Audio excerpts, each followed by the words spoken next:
Kamusta mga ka-channel? I hope everyone's safe and well. Bago po tayo magsimula sa ating kaso, nais ko lamang pong magpasalamat sa inyong walang sawang pagsuporta. Recently, we have reached an incredible milestone. We have reached 100,000 subscribers and it wouldn't have been possible without your support, mga encouragement and engagement. Bawat like, bawat comments, at share po ninyo definitely help this community to grow and for that I am beyond grateful. Salamat po ng marami. I want to share this milestone with you so I will be giving away gifts to 20 subscribers. Each winner will receive 500 pesos. To join the raffle, please leave a comment below. No need to explain why you deserve to win. Simpleng hello po and taga saan kayo ay sapat na. Lahat po ng magko-comment today until January 31st ay makakasali sa raffle. Ia-announce ko po ang mga winners on February 2nd sa community section and I will reply to your comment as well on the raffle day. Our friends from abroad can join as well po. Ipapadala po natin yung prize sa preferred na kamag-anak ninyo dito sa Pilipinas. With that, again, maraming salamat po and good luck po sa lahat ng mga participants. Now, let's get back to the video. Dadalhin tayo ng kasong ito sa Singapore. Singapore is both a country and a city. Isa ito sa 20 pinakamaliliit na bansa sa mundo with a total land area of only 682.7 square kilometers. Ang US, in fact, ay 15,000 times na mas malaki sa Singapore. Ang pulang watawat ng bansa ay siyang nagre-representa ng pagkakapatiran at equality of man, habang ang kulay puti naman ang siyang nagre-representa ng purity and virtue.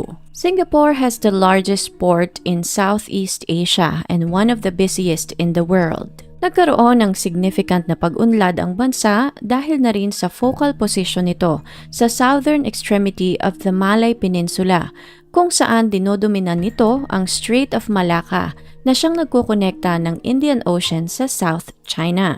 Ayon sa World Bank, Singapore is rated as the best country to do business in for the last 10 years. Sa kasalukuyan, mayroong 400,000 registered business entities sa bansa base sa ACRA. Napakaraming businesses sa kabila ng maliit na populasyon na halos 5 milyon sa kasalukuyan. Ilan sa mga booming industry sa Singapore ang wholesale trade, professional, scientific and technical activities, at bookkeeping and accounting services. Sa lugar na ito nanirahan ang mag-asawang si David Brian Chow at Isabel Elizabeth Francis. Para sa kanilang pamilya at mga kaibigan, silang dalawa ang larawan ng perpektong mag-asawa. Nagsimula sa ibaba at dahil sa pagsusumikap, nakamit nila ang tagumpay at kasalukuyang tinatamasa ang magandang buhay dahil sa kanilang pagsusumikap. Sa edad na 33, nagawa ni David na umangat sa corporate ladder at siyang naging CEO ng Knowledge Tree Training Center, isang respetadong education institution sa Singapore. Ginugugol ni David ang kanyang mga araw sa pagmamanage ng business, mga client meetings at pagpaplano kung paano pa mas mapapalago ang kumpanya. Si Isabel naman na mga panahong ito ay 30 years old pa lamang, 15 weeks na buntis at nagtatrabaho bilang assistant manager sa kumpanyang Deliveroo. Isa din itong part-time law student sa Singapore University of Social Sciences. Hangang-hanga kay Isabel ang kanyang mga katrabaho dahil napapagsabay-sabay nito ang lahat sa kanyang buhay. Isa siyang asawa, soon-to-be mother, assistant manager at isang estudyante all-in-one. Excited na excited ang mag-asawa nang malaman nila na babae ang magiging una nilang supling. Ang batang ito ang kukumpleto sa picture-perfect nilang pamilya. Ipinanganak si Isabel Elizabeth Francis noong September 4, 1991. Nagmula siya sa isang Eurasian Singapore family. Si Isabel ang pangalawa sa 3 magkakapatid. Lumaki itong close sa kanyang ate na mayroong special needs at nakababatang kapatid na lalaki na si Emmanuel. Maliit pa lamang si Isabel nang mag-divorce ang kanyang mga magulang. Naiiwan silang magkakapatid sa pangangalaga ng kanyang ina at tumira ang buong pamilya nila sa East Coast area ng Singapore. Lumaki silang magkakapatid na malaki ang paniniwala sa Diyos. Palagi silang umaattend ng simba sa kanilang simbahan sa Church of the King sa Ang Mo Kio. At one point, naging teacher din si Isabel ng catechism upang tulungan ang ibang miyembro ng simbahan sa kanilang spiritual journey. Nang makakuha ng diploma sa Mass Communication, ipinagpatuloy niya ang kanyang pag-aaral sa Royal Melbourne Institute of Technology, Singapore. Si David Brian Chow Kwok Han naman ay ipinanganak noong 1988. Siya ang pangatlo sa 4 na magkakapatid. Hindi siya masyadong magaling sa eskwela, ngunit nagawa niyang makapagtapos ng pag-aaral. Kahit na hindi naman hina-highlight ng kanyang mga magulang, lumaking may inferiority complex si David. Pakiramdam niya ay malayo ang agwat niya sa kanyang mga kapatid, na mas magaling ang mga ito kaysa sa kanya. Nang makapagtapos ng pag-aaral, binigyan siya ng isang leadership role ng kanyang mga magulang sa kanilang security training company. Siya ang tumayong direktor at CEO ng kumpanya. Hindi naman nagkamali ang kanyang mga magulang dahil under his leadership, lumago ng lumago ang kanilang negosyo. Dahil dito, marami ang humanga sa work ethics at integridad ni David. Habang direktor at CEO ng kanilang kumpanya, nagtrabaho din si David sa Knowledge Tree bilang CEO din ng nasabing education and training institution. Nagkakilala sina Isabel at David noong 2014 nang mag-intern si Isabel sa kumpanya ni na David. Nabihag ng kagandahan ni Isabel ang direktor at CEO. Nagsimula silang mag-date nang matapos ang internship ni Isabel sa nasabing kumpanya. Makalipas ang 5 taon, noong December 28, 2019, nagdesisyon ang dalawa na magpakasal na at simulan ng buhay may pamilya na magkasama. Kung titingnan sa panglabas, mukhang perpekto at nasa mag-asawa na nga ang lahat. Pareha silang may magandang trabaho, nakapagtapos ng pag-aaral, maayos din parehas ang pamilyang kanilang pinagmulan. Wala silang problema sa pera at maganda din ang kanilang kondo sa Ang Mo Kio, isang magandang community sa Singapore. Dahil buntis nga si Isabel, ginugugol ng mag-asawa ang kanilang mga weekends sa paghahanda sa pagdating ng kanilang anak. Palagi silang nasa mall upang mamili ng mga gamit ng bata o di kaya naman ay nakikipagkita sila sa mga kaibigan para mag-relax. Ngunit sa kabila ng perpektong buhay na ito ay nakatago ang mga isipin at problema ni David sa kanyang professional life. Bilang CEO ng Knowledge Tree, nakaatang sa balikat niya ang kinabukasan ng kumpanya. Simula nang maging direktor at CEO si David ng kumpanya, talaga namang umunlad at nagkaroon ng maraming kliyente ang Knowledge Tree. Maraming plano ng expansion, ngunit obviously, expansion means kailangan nila ng mas maraming pera na pangpuhunan. Naging napakaingat ni David sa paglalabas ng pera at talaga namang detalyado ang lahat ng kanyang desisyon. Kahit na wala namang masyadong problema, naging parang laging balisa si David at palaging nakatitig sa mga financial reports nang sa ganon ay masolusyonan niya agad ang mga nakaambang problema. Dahil sa stress, palagi din itong balisa at mabilis ding mayamot o magalit. Napansin ni Isabel ang mga pagbabagong ito sa kanyang asawa, ngunit ayaw niya na ring makadagdag sa mga alalahanin ni David, kaya't pinagkibit-balikat na lamang niya ang lahat.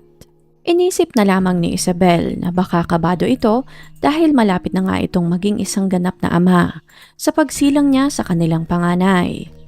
Ngunit ang hindi alam ni Isabel ay iyon na pala ang simula ng napakalaking dilubyo sa kanilang pamilya. Sa paglipas ng mga linggo, natanggap ni David ang half-year financial report ng Knowledge Tree. Nakaupo si David sa loob ng kanyang opisina nang mapansin niya ang kanyang accountant na parang nahihiyang pumasok sa loob.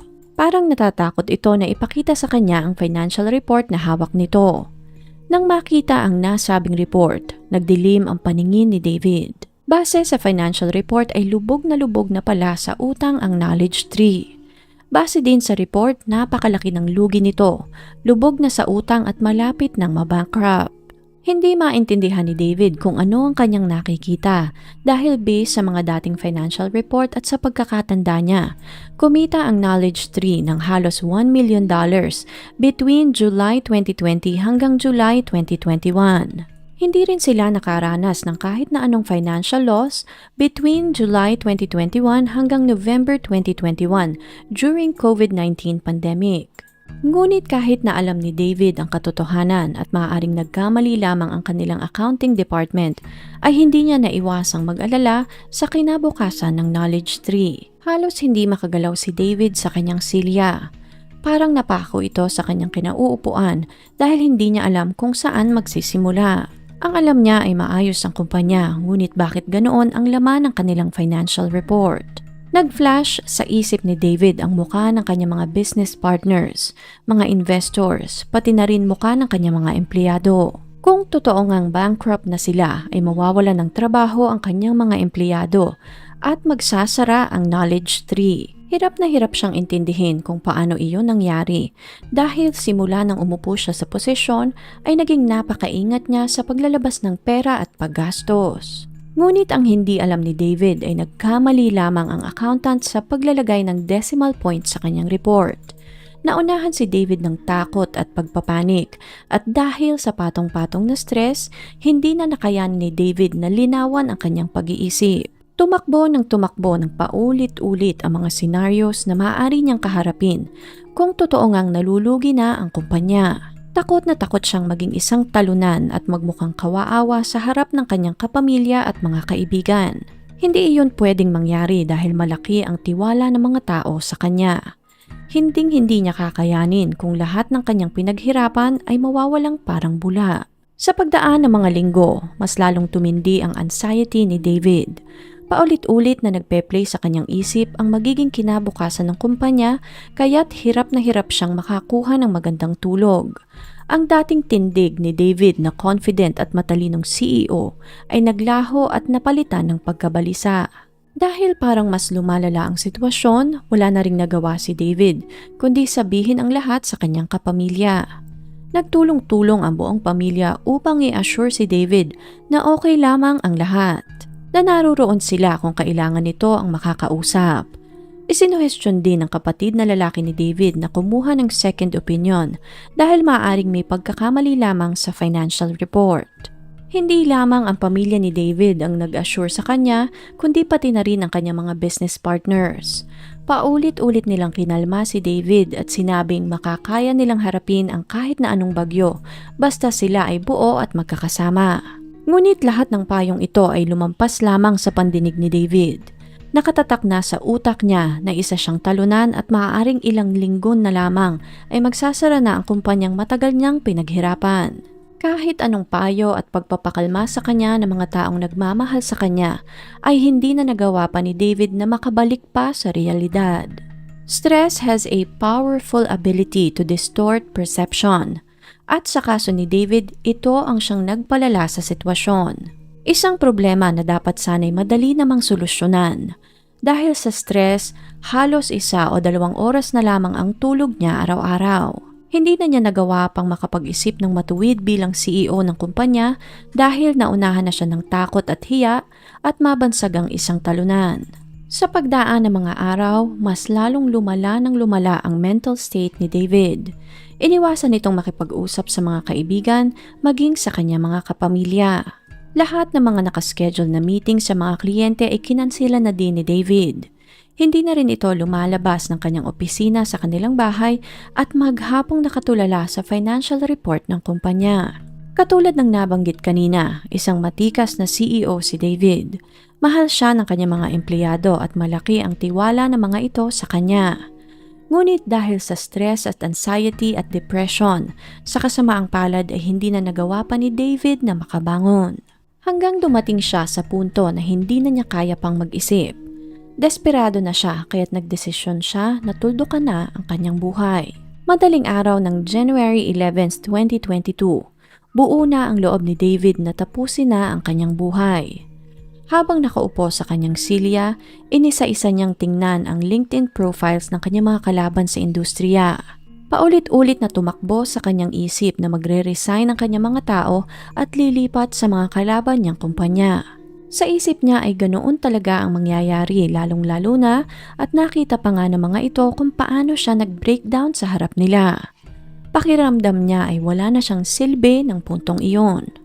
Habang tumatakbo ang mga alalahaning iyon sa isip ni David, bigla niyang naisip ang kanyang mag-ina. Alam niyang masyadong malulungkot ang kanyang asawa kapag nawala siya at maaaring mapahamak din ang dinadala nito sa kanyang sinapupunan. Dahil wala na nga sa tamang pag-iisip, napagdesisyon na ni David na isama na rin ang kanyang mag-ina. May kaunti pang porsyento sa isip ni David ang nagsasabing huwag niyang ituloy ang kanyang balak, ngunit mas malaking porsyento ang bumubulong na tuldukan niya na ang lahat. Pabalik-balik ito sa 4 na sulok ng kanyang opisina na tila nababaliw. Bandang 5:00 ng madaling araw, kinuha ni David ang pinakamatulis na kutsilyo sa kanilang kusina at saka tumulak papunta sa kwarto nilang mag-asawa. Sa isip ni David, kung magkasama silang mamamatay, ay magkikita silang muli after death at magkakasama-sama ulit silang pamilya sa kabilang buhay. Walang pag-aalinlangan, sinaksak niya ng maraming beses ang asawa. Naghihiyaw si Isabel sa takot at sakit, ngunit mabilis na natakpan ni David ang bibig ng asawa. Sa kabila ng mga sugat, nagawa ni Isabel na gumapang papunta ng pinto, ngunit sa kasamaang palad, naabutan siya ni David. Dito na pinagsasaksak ni David si Isabel sa ulo hanggang malagutan ito ng hininga. Nang makumpirmang pumanaw na nga ang asawa, muling bumalik si David sa kusina upang kumuha ng isa pang kutsilyo. Dito na sinaksak ni David ang sarili sa dibdib at leeg habang nananalangin sa demonyo na kunin na siya nito. Saglit na nawala ng malay si David, ngunit maya-maya ay naalimpungatan din ito. Naaninag niya ang orasan sa dingding at doon niya napagtanto na 7:30 na pala ng umaga. Bigla niyang naalala na pupunta nga pala ang kanyang ama sa kanilang bahay upang samahan siya sa psychiatrist. Muling nagpanik si David dahil kailangang patay na siya bago pa dumating ang kanyang ama. Kaya't gumapang ito papunta sa kanilang medicine cabinet at inabot lahat ng gamot na abot ng kanyang kamay. Nilaklak naman niya ang lahat ng gamot nang sa ganon ay mamatay naman siya sa overdose. Bandang 7:35 ng umaga ay narealize ni David na hindi pa rin siya binabawian ng buhay. Na mga puntong ito parang nagliwanag na din ang paningin at pag-iisip ni David, kaya't nagdesisyon siyang tumawag ng mga pulis upang kusa ng sumuko sa mga otoridad.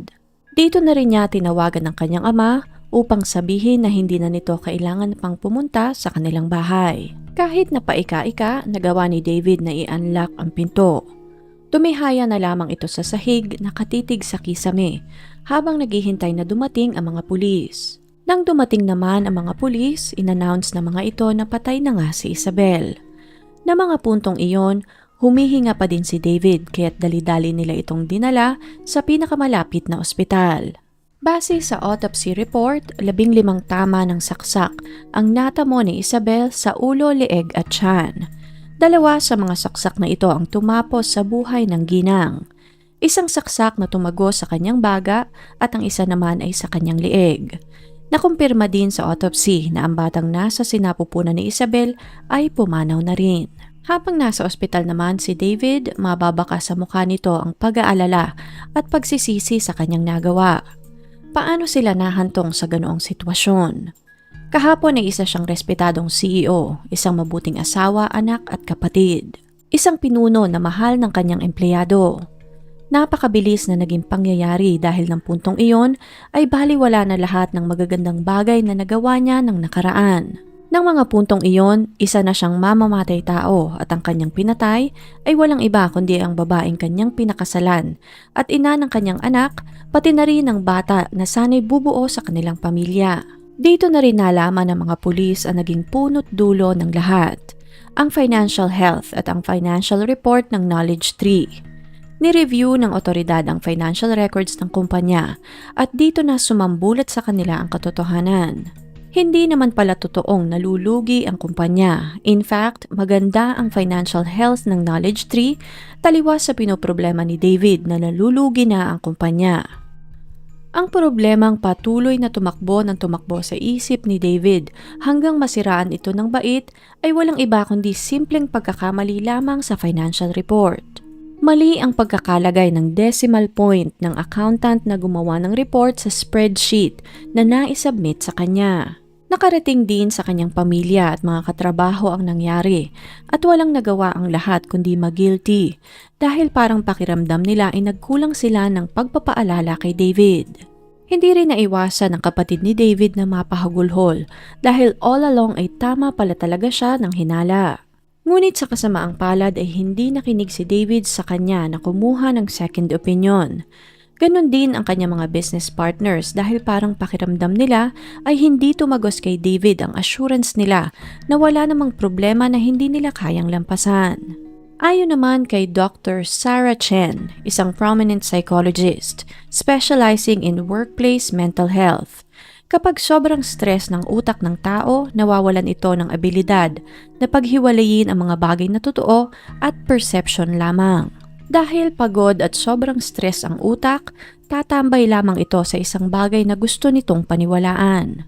Paulit-ulit itong magpe-play sa utak ng tao na parang isang sirang plaka at palalalain nito ang sitwasyon kahit na hindi pa naman ito nangyayari talaga. Dahil sa kakaisip ng kakaisip, lalala ng lalala ang sitwasyon kahit na napakasimple lamang naman ang problema. At ganoon nga ang nangyari kay David. Takot na takot itong maging isang talunan sa harap ng mga taong nakapalibot sa kanya. Dahil sa anxiety, hindi na ito nakapag-isip pa ng malinaw at nawala na rin ang sense of reality kay David. Sa pagtatapos ng investigasyon, na-highlight ang pagkakamaling nangyari sa financial report na nakarating kay David na siyang nagtulak dito upang makagawa ng masama. Matapos namang masuri ng mga eksperto si David, na-diagnose ito na nagkaroon ng diminished responsibility, sanhi ng adjustment disorder. Isang psychological condition that usually occurs kapag ang individual ay nagkaroon ng difficulty na maka-adjust sa major changes sa kanyang buhay, which include divorce, financial difficulties, interpersonal conflicts, and physical health problems. Sa kaso ni David, ito ay ang akala niyang pagbagsak ng kumpanya at pagkawala ng lahat ng kanyang pinaghirapan. Ang mapahiya sa lahat ng mga taong minsang nanalig sa kanyang kakayahan. Kaya't nagkaroon ito ng severe emotional and behavioral reaction. Para matakasan ang lahat, nagdesisyon si David na tapusin at tuldukan na lamang ang lahat. Para naman sa prosecution, hindi sapat na rason ang pagdeteriorate ng mental health ni David upang mabigyan ito ng mababang parusa. Kaya't ang naging hiling nila sa korte ay mabigyan ito ng pinakamataas na sentensya. Hinighlight nila na premeditated ang lahat, na nagkaroon ng pagpaplano bago isagawa ni David ang pamamaslang. Nakinuha di umano muna ni David ang kutsilyo sa kusina kaya't nagkaroon pa ito ng pagkakataon na mag-isip bago pa man gawin ang pamamaslang. Ngunit depensa naman ng kampo ni David dahil nga sa mental illness nito, hindi na nagawa pa ng suspect na mag-isip ng matuwid kaya't kahit na may ilang minuto itong naglakad papunta ng kusina at pabalik ng kwarto hawak ang kutsilyo, malamang ng puntong iyon ay blanko na rin ang isip ni David. Dahil dito nahirapan ang justice system na magbigay ng verdict sa kaso. Base naman sa mga psychiatrists na naging involved sa kaso, kailangang ikonsidera ng korte ang mental state ng suspect nang mangyari ang insidente upang magkaroon ng tamang balanse para sa biktima at patas na sentensya naman sa taong nakakaranas ng mental illness dahil isa itong sakit na hindi dapat pinagsasawalang bahala.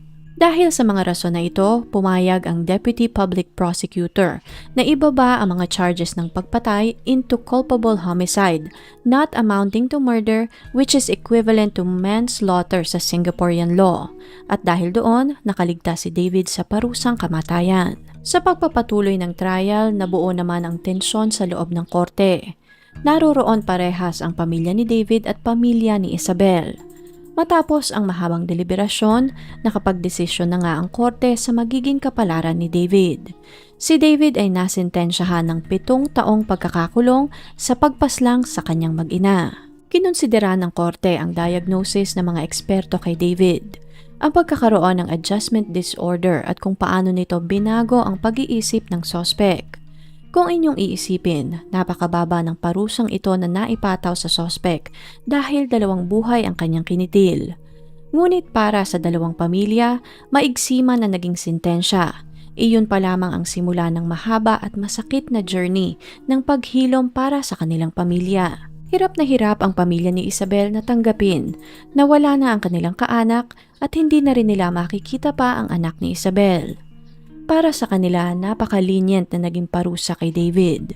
Para naman sa kapatid ni Isabel na si Emmanuel, matatagalan pa bago sila makausad. Naaalala niya ang mga panahon kung paano naging mabuti sa kanila si David. Ipinakita nito sa kanilang buong pamilya kung gaano nito kamahal ang kapatid. Kung paano nito niyakap ang kanilang ina na noon ay tumatanda na rin. Maging sa pinansyal na tulong ay hindi nagdamot si David sa kanila, kaya't hirap na hirap sila na magalit kay David. Naging klaro lamang ang lahat kay Emmanuel nang sunduin niya ang malamig na katawan ng kanyang kapatid sa morgue. Idinagdag din ni Emmanuel na hahayaan na lamang niyang hilumi ng panahon ang mga sugat, ngunit na mga puntong iyon ay hindi pa sila handang makaharap si David.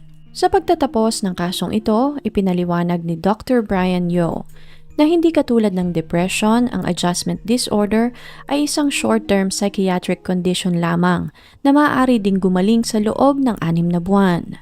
Kapag nasanay na ang pasyente sa bagong normal, makaka-adjust na ito at babalik na ito sa kanyang dating sarili at pag-iisip. Idinagdag din ng eksperto na malaki ang magiging ambag ng pamilya sa mabilis na paggaling ng pasyente. Pinuri naman ng doktor ang pamilya ni David dahil sa suporta at assurance na ibinigay nila sa suspect habang nakakaranas ito ng adjustment disorder. Ngunit sa kasamaang palad ay hindi na nabago pa ang perception ni David at nahantong ang lahat sa isang malagim na krimen. Nanawagan din ang doktor sa mga pamilyang may kaanak na nakakaranas ng kahit na anong klase ng mental illness na huwag itong ipagsawalang bahala. Timely intervention is required upang maiwasan ang katulad ng nangyari sa pamilya ni David Chow. Ngunit ano po ang inyong palagay? Tama lamang ba ang parusang 7 taong pagkakakulong kay David o masyado itong maigsi bilang 2 mahal niya sa buhay ang nawala? At dapat din bang palaging ikonsidera ang mental state ng suspect sa tuwing may mga kaso ng ganitong pamamaslang? Kung interesting po ang kasong ito para sa inyo, please leave a comment and share your thoughts sa comment section below. Please click on the subscribe button and notification bell as well para updated kayo sa mga susunod pang videos. Salamat po and see you on the next one.